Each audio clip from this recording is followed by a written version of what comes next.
When we talk about we the people should be Blacks, Hispanics, Asian, Native American, whites, and the resources have truly been going over to white men. My name is James Edward King Jr., born and raised in Atlanta, Georgia, currently here out in Seattle, Washington, with the Black Farmers Collective. I am the board treasurer. Hi, I'm Ray Williams, born and raised in Seattle here. I'm the managing director of the Black Farmers Collective, part of the initial team that formed the collective. The Black Farmers Collective is a group of food activists here that are trying to promote health in the Black community and larger community here. And we're doing that by promoting urban farming and peri-urban farming to produce better food for the community. Our mission is to build a Black-led food system by developing a cooperative network of food system actors, acquiring and stewarding land, facilitating food system education, and creating space for Black liberation in healing and joy.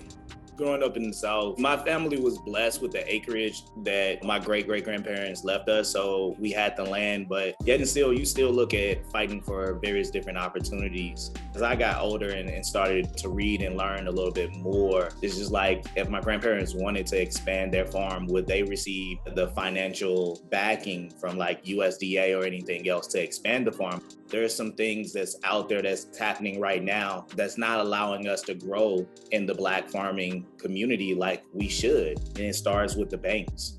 The Department of Agriculture will start loan forgiveness payments to thousands of minority farmers, and it is specifically aimed at Black, Hispanic, and Indigenous farmers to help combat systemic racism. I thought it was a long time coming. This is something to actually start to take a look at historical wrongs, maybe a step toward reparations. To me, it was like the first steps. It's like clap, clap.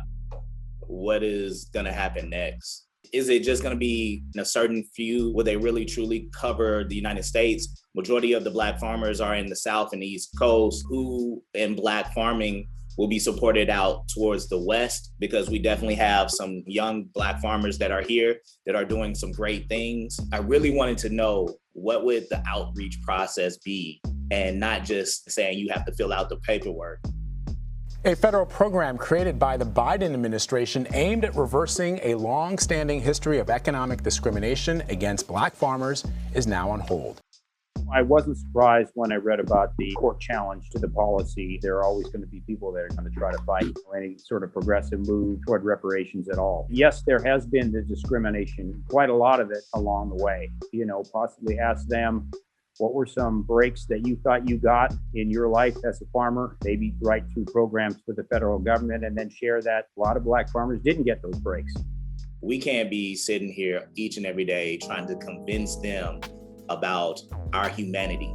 I'm not really trying to be out there educating. We got so many resources, we got so many books. We know the issues, we know the concerns, but nobody want to tackle it. But when we are here and we're in the middle of a pandemic, you see all these Black farmers that are supporting the community, feeding the community from their farms, and they're not receiving too much money. I think for the Black Farmers Collective, it's definitely becoming clear that land ownership, land access is getting more and more scarce. And so for the Black Farmers Collective, from leasing a small space to leasing a medium-sized space, we're starting to think about how is it that we can find some land that we can purchase. I think land acquisition, getting it into the hands of Black folks, guaranteeing it in this ever-urbanizing world, guaranteeing the space to grow, I think is probably our big next effort. This is a young organization that is looking at how we can bring more Black farmer voices together, expand, support, bring resources to the table to work with anybody on any level. If it's somebody who's coming up, giving them the skill sets that they need. If it's somebody who's been in the game and who needs another leg up, how we can provide that resource for them. If it's somebody who's been in the game for the longest, how we can bring awareness and help them expand too. That's what I look at for the organization and what we're doing and what we're striving to do.